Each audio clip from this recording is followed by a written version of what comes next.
Hey guys, welcome to my YouTube channel. I know it's been a while. Life be lifing. We just gonna leave it at that. Life happened to me, and I would appreciate if we could just move on and not, nail me to the cross for this, because I'm trying my best. I'm here. I heard what you had to say, but I really don't want to hear anymore. I'm still figuring out this whole YouTube thing, so I don't have any formal introductions or crazy intros. We're just gonna hop right into it. Today's video for me is really important, and I wish this was a resource that I had prior to going into, making content and being perceived as a content creator. Today's video is about how to survive Twitter. More specifically, how to survive Twitter as a Black person. Apart from the fact that Twitter has always been a place where Black pop culture and conversations around celebrity thrive, Twitter has also been used as a vehicle for political protests, as a way of disseminating information out to large audiences very quickly. I'm not in the business of understating the impact and the amount of resources available on an app like Twitter. You kind of have to be smart about your approach in creating community on that app, and finding different people that have similar shared interests or are like-minded individuals. If I'm being quite honest, the only reason why I'm in this space and I'm passionate about the things that I'm passionate about when it comes to social justice and doing important work in the community, it's because of the people that I came across on Twitter, people who were sharing their work. Everybody who knows The Grapevine. I first started seeing clips from The Grapevine circulate on Twitter. That's how I found out about the show. That's how I started getting into my reading. So no shade, Twitter is an amazing place to find and foster community. I'm not even gonna dismiss that, okay? On the flip side, Twitter's a cesspool filled with the worst of the worst. I mean, seventh circle of hell. Twitter is the shit that you read about in fucking Revelations, the harbinger of the end times. There's not enough words. There's not enough language that I could use to articulate exactly what you would come across that app at any moment. You just have to trust me. Trust me, girl. I have to equip my girls. I need to make this video because I feel like there are some souls I can save. There are some people that I can get a hold of before they're subjected to the fuck shit. And I know some of y'all may be asking girl, what's your credentials? Why do you feel like you could speak to this more than anybody? One, let me tell you something. Number one, I've been on the receiving end of multiple misinformation campaigns. When I tell you, the girls have rallied, started entire chapters and grassroots campaigns to malign the kid, bitch.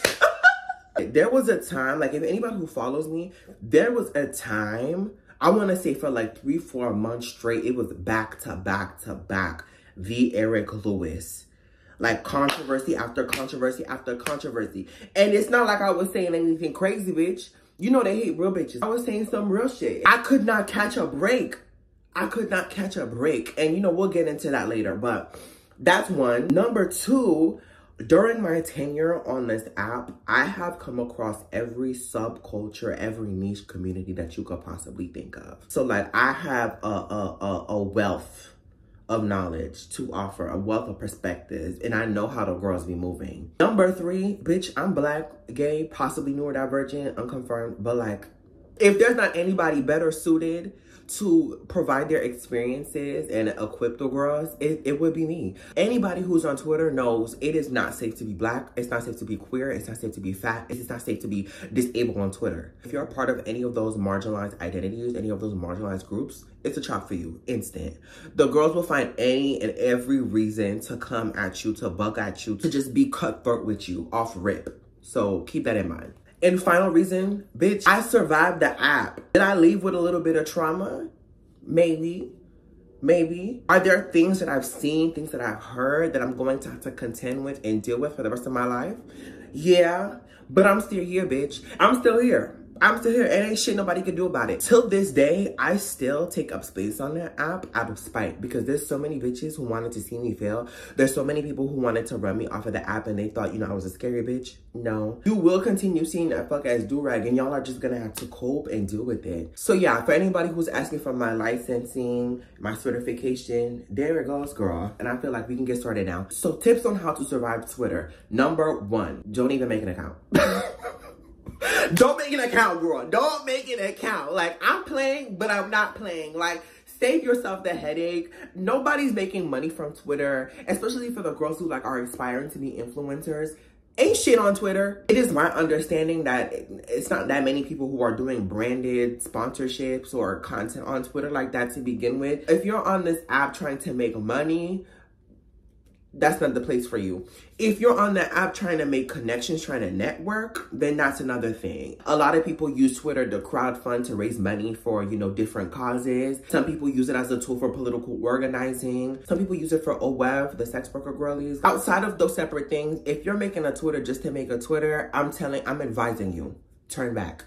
Run in the other motherfucking direction. But if you're somebody like me who already had an account on there and you didn't know any better and you're just stuck, you've already built a platform, you already have an audience of people on there, I'm going to try my best to give you some tips so you know what to expect, so you know what you're getting into. Tip number 2 for surviving on Twitter. Just know that once you reach an audience of over 10,000 people, that page is no longer yours. Everything you tweet from that point forward is up for critique. Bitch, you are considered a micro celeb and you are now beholden to public opinion, the projections of people. You are not in control of what side of the internet your tweets land on. You have to be on guard. You have to be on guard. You have to be on 10. Expect any and everything. That is all I can say. And to be honest, I'm being kind of gracious with the 10,000. It really starts at the couple of thousand mark. Once you start getting over, you know, 1,000, 2,000, 3,000, brace for impacts.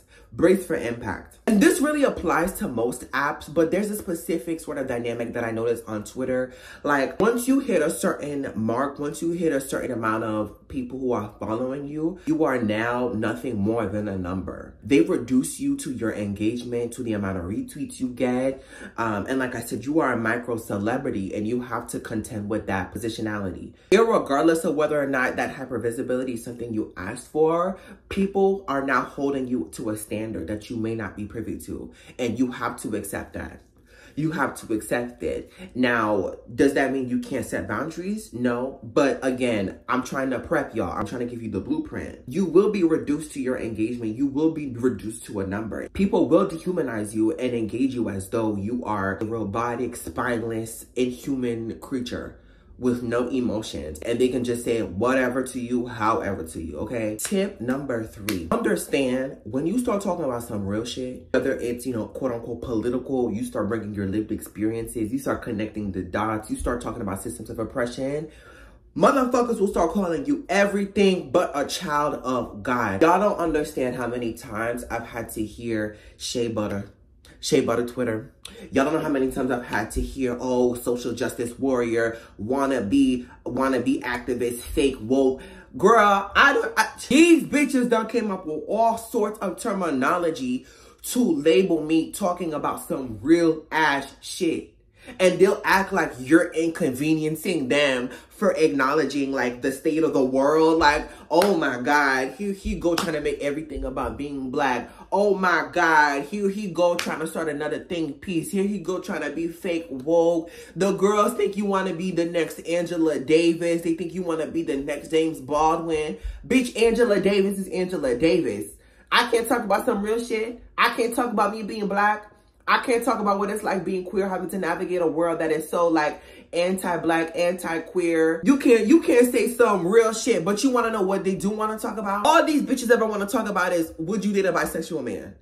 Would you split the bill on a dinner date? Who should pay for the friend's birthday dinner? The birthday friend or the friends that come to the birthday dinner? Is colorism real? What about reverse colorism? Are trans women real women? Who's the next white boy of the month? You bitches don't be talking about shit.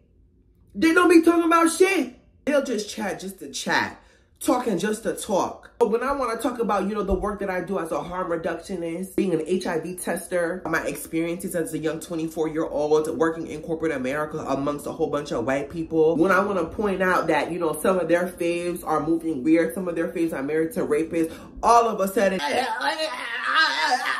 just barking like a chihuahua. Let me talk about some shit we all going through all of a sudden, bitch, you cannot be bothered. Please give me a break. Tip number 4, I beg of you. Do not engage stan accounts. do not engage stan accounts. More specifically, do not engage the Barbs. For any of y'all who's been following me on Twitter for a long time, y'all know the run-in I had with the Barbs. Them girls tried to get me out of here. By far, I will say, out of all my interactions online, the Barbs are the most conniving. The Barbs are the most insidious. The Barbs are the most dedicated. Okay? And dedicated is the key word, because bitch, I'm stubborn. I will make the time. But the Barbs will go to the depths of hell just to prove a point. These girls don't play about their queen. The Barbs are not above manufacturing screenshots. They are not above making up lies and circulating it amongst their, stan pages. Never underestimate what these fans will do behind their fave celebrity. Trust that the girls will rally together in your mentions, in your quotes, and give you the business. Tip number 5, being Black on Twitter is constantly having to reintroduce yourself, okay? Do not get comfortable on that app. Do not think that because you've done a really amazing job at, building community online and, re-emphasizing over again what your politics are, the things that you stand for, being consistent in your verbiage, being consistent in your ideology, being consistent in the things that you purport yourself to align with. Don't think for a second that the day you put out a tweet and you're within the limitations of 240 characters and there's not enough nuance, you didn't add a comma here or a certain word here, you didn't present a fully thought out, concise tweet together, that the girls will not look for any and every excuse to malign you, to misinterpret what you're saying, to misunderstand you, and circulate that on that app. Bitch, that shit will take off. It will take off. And I want to be clear, it's not necessarily your community or your audience's job to keep up with everything that you say and take on the task of defending you and defending everything that you have to say online. What I'm saying is you cannot rely on them to show up for you at all times. You can't. You can't. You cannot get comfortable. You cannot get lazy. You need to do the due diligence of making sure that you are saying exactly what you want to say and saying it as clear as possible and leaving no room for misinterpretation. Because baby, the girls will misinterpret. The girls will misinterpret. The girls will sew and weave together a fucking narrative, bitch. They know how to string some shit along. So you need to make sure you are concise. You are constantly crafting and writing every tweet as though somebody new who is not a part of your original community, who is not following you, will come across this tweet and they will come in with an understanding of what exactly you're trying to say. You always have to reintroduce yourself because, again, there's a standard that's been placed upon you that you are constantly having to work against. For example, that Say Her Name tweet, them girls was eating me up for, like, I want to say a year, a couple of months back for. I'm thinking with all the things that I've done on my platform, the spaces that I sought out to curate and to center Black women in, as a Black queer male myself, I thought the girls would have read that tweet and they were just like, and they would understand where I was coming from, and they would understand that I was like trying to make a point. No, they ate me up, and rightfully so, because I was lazy, because I did not do my due diligence. I did not communicate the way that I know how to communicate. It was irresponsible. Not only was it irresponsible wording, regardless of whether or not I was limited to 240 characters, I should have known better about what space I was putting this tweet out into, number one. And number two, I should have been cognizant of how it would have interpreted, irregardless of the work that I've done or the things that I've said in support of the Black women that I'm in community with. It does not matter. It don't matter. Eventually, maybe I'll make a video about this and talk in depth about what led up to that tweet, because the girls really, they got me together for it. I guess I was under the impression that people would read that tweet and be like, oh, he's trying to say that, why is it that we're waiting until Black women are dying? Although that was my intention and that is exactly what I was trying to convey, that's not what the tweet read. That's not what it said. And so anybody, even people who are following me, people who were supporting me up until that point, they read that tweet and they were like, girl, like, I don't get it. What are you trying to say? What are you trying to communicate? But that's what I mean when I say being a black person on Twitter, but being a black person on any app, to be honest. You have to be on your P's and Q's. You have to make sure you are doing your due diligence to communicate as efficiently, as clearly, and as effectively as possible. That is not only a standard you will be held to, but it is a standard that you should hold for yourself. For your own safety, for your own peace of mind, you want to make sure that you are covering all of your bases. Tip number 6. If you come across somebody's profile picture, and in this profile picture, this person has bleached eyebrows, a septum piercing, and they are under the age of 25, log out. Log out for me. Log out for me. And I want to preface this by saying, it's not so much about the look. Some of the girls, and I mean girls in a non-binary way, some of the girls are eating with the bleached eyebrows. Some of the girls are eating with the septum piercing. What I'm more so speaking to is the amalgamation of all of these traits coupled with this person's current life circumstances, their age, their internet history. Okay, and I'm going to explain. There are different types of people with the bleached eyebrows and the septum piercings that I've come across on Twitter. And truth is, you never know what type of person you're going to get with these specific traits, right? Some of the girls with the bleached eyebrows and the septum piercing, and again, I mean girls in a non-binary way, they're trying to give grunge. They're trying to give teenage angst. They're trying to give apathetic, couldn't care about anybody, couldn't care about anything. Always trying to be contrarian, always trying to push back on the simplest of things that you talk about. You can usually tell by their tweet history and the way they talk online whether or not they're that type of person who possess these sorts of traits. And I usually steer clear of them because they're tapped. They're tapped. I don't know what it is. Maybe it's their life circumstances, but they're not here to have a good time. They are here to make your life miserable. They want to pull you down with them. And you're not taking me down with you, babes. You're not taking me down with you. And I have a feeling I'm finna get ate up for this, but y'all talk about this all the fucking time on Twitter. You know how many times a month I see people talking about gonna dye my hair blonde because I'm going through it. I'm having a manic episode. Everybody knows. Everybody knows. I'm not just making this shit up out of thin air. This is a widely recognized phenomenon. And so that's why I'm just like, I'm not really trying to go up against demonic forces. Like I'm not really trying to get involved in that kind of mess. So I steer clear. I usually mute or block those accounts. Another type of, the bleached eyebrow and septum piercing crowd is the girls who are just doing it to give cunt, to give couture, to give fashion, to give aesthetic. They're probably one of the alternative girls. They're trying to serve a look. Those are the people I respect. I'm mutuals with quite a few of that type. Me and them, two peas in a pod. I have nothing bad to say about them. Our politics online, those usually be the ones who are on Twitter crowdfunding on behalf of the dolls, the trans girls who need surgeries, or crowdfunding for people who need food, who need housing. I can always trust that those girls will do right by me. But again, it's subject to, their tweet history, how they carry online, how they talk, how they go about having conversations. So there's that. Next tip, use the features that God gave you. What does that mean, Eric? You have a mute feature. You have a block feature. You have a report feature. Use them. One thing about me, my block button, she stays employed, salaried, full benefits, 100% match on her 401k. I will block you on Twitter. I will block you on Instagram. I will block you on Snapchat. I will block you on Yahoo. I will block you on Gmail. I will block you on Office 365. If you really try to bitch, I'll block you on LinkedIn. Play with anybody else, but you're not finna play with my piece, period. And the reason why I'm more so emphasizing blocking out of the rest of the features is because some people will mute accounts instead of blocking because they feel as though blocking is just you're taking it too far. I think I saw a tweet where somebody was blocking as a carceral response. Bitch, will call me the police. Call me the police, bitch, because bitch, you will be blocked. Next tip, check people's bios. Y'all don't know how many times I done got into full-blown arguments with motherfuckers that could have been prevented had I went and checked their bio. I know if I'm arguing with a black person and I go and click on their bio and it's an American flag, they got it. They got it. They don't have to worry about me. They don't have to worry about me. I know if I'm on Twitter and somebody's saying the most deranged, craziest shit and I go and check their bio and there's a unicorn emoji, there's nothing more.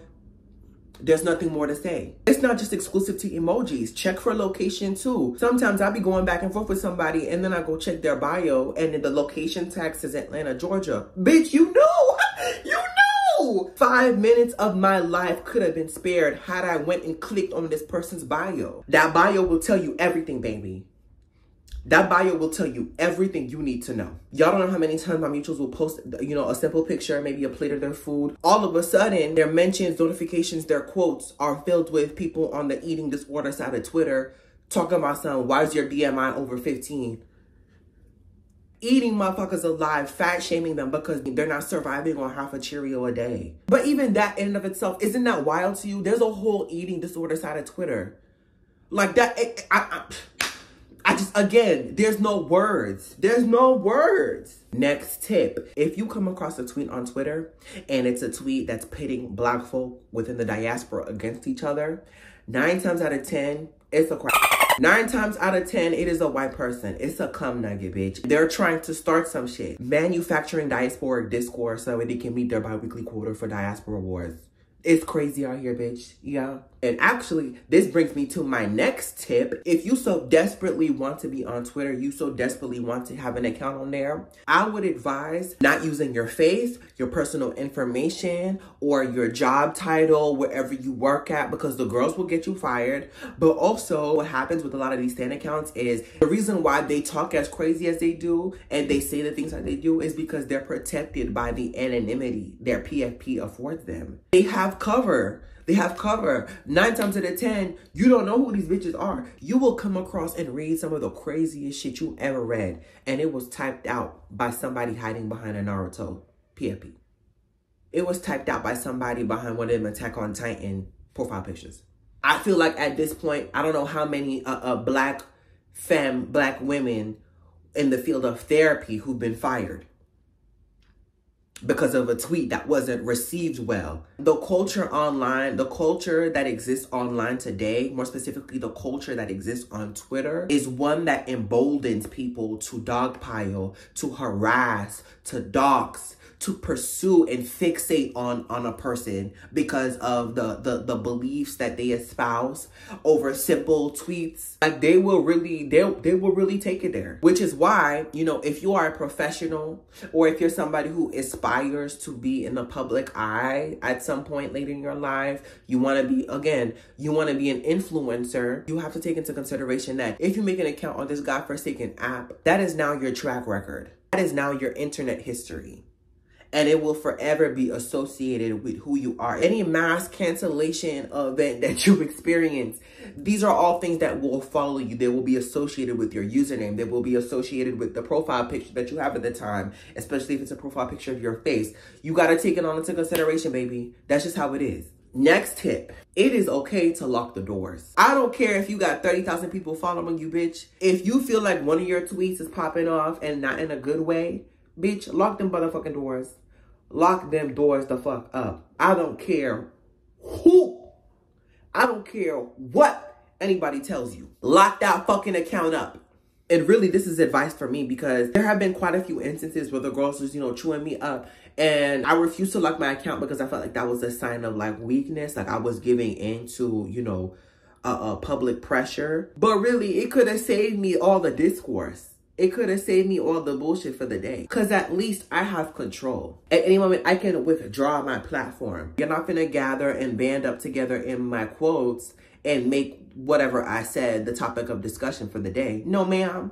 No, ma'am. I will lock it up. If you want to screenshot and talk about it on your page, on your platform. My last and final tip. In the event that the girls are dogpiling you, they're harassing you, they came after you, understand you are not the only one. It's not one person. It's not one person that you could name right now that has not gone through it on that app, bitch. At this point, it's a rite of passage for most folk. There will at least be one point in your life. It don't matter if you followed all those tips I gave you to a T. It don't matter. There will at least be one point in your life the girls will find something to nitpick, something to talk about because these bitches are bored. These bitches are tapped.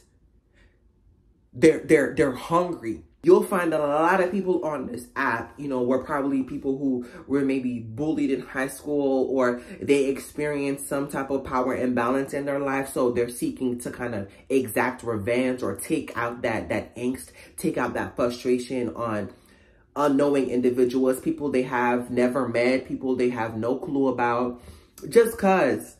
People want to feel as though they can exercise power. They can exercise whatever projections, internal dealings they have onto other people. That's not your labor. It's not for you to worry about. It's not for you to internalize. They want you to lose yourself, especially if you're Black. They want you to lose yourself. They want you to lose your humanity. They're trying to trigger an emotional response. When you're confronted with those interactions, or when you find yourself in that sort of position, the best thing that you can do is to disengage. Disengage. Get offline. Touch grass. Go back out in real life. Hang out with your friends. Do whatever. Because trust, that noise will die down. The internet is fickle. The people on the internet, they're fickle-minded. They forget shit. Every 1 or 2, 3 years, they might bring up, you know, some old tweet, or they might bring up some old interaction. Bruh, it's all noise. And everybody knows how messy that app is. Don't read too deep into it. Don't allow the noise of the internet to disrupt your day. Don't allow it to disrupt your goals, the things that you are working on. It is not your mess to inherit. People are looking for a moment. This is just a testament to the culture that app breeds overall. Anyways, y'all, I hope y'all enjoyed. I hope y'all learned something. This provided y'all with perspective for anybody who's ever had to deal with something on Twitter. No, you are not alone, girl. I'm telling you, especially for my Black folk, my Black creators, it is not easy to hold space on the internet. And people have been doing it even since before Twitter. This is nothing new. Before Twitter, there was Tumblr. Hopefully you guys enjoyed. If you took something from this video, please leave a like, please leave a comment. I will be responding as best as possible, because I know I've been negligent with, you know, YouTube and everything. Also, share it to your friends, share it to whoever. I really need the girls. I need the girls to be armed with this knowledge. I need the girls to know what they're getting into, okay? Also, I'm pretty sure there are like much more tips and stuff that I missed. I could make a part 2 to this video. Honestly, I could talk forever about the fuck shit that exists on that app. But if you guys have any more ideas or things that you would want me to touch on, let me know. Drop them in the comments. If you guys want to hear me touch on specific maybe incidents that I experienced on Twitter, you guys want me to go into detail about interactions that I've had on there that may have, you know, affected my mental health or landed me in some hot water, let me know too. But yeah, I thank you guys for watching. We'll chat later. Kisses.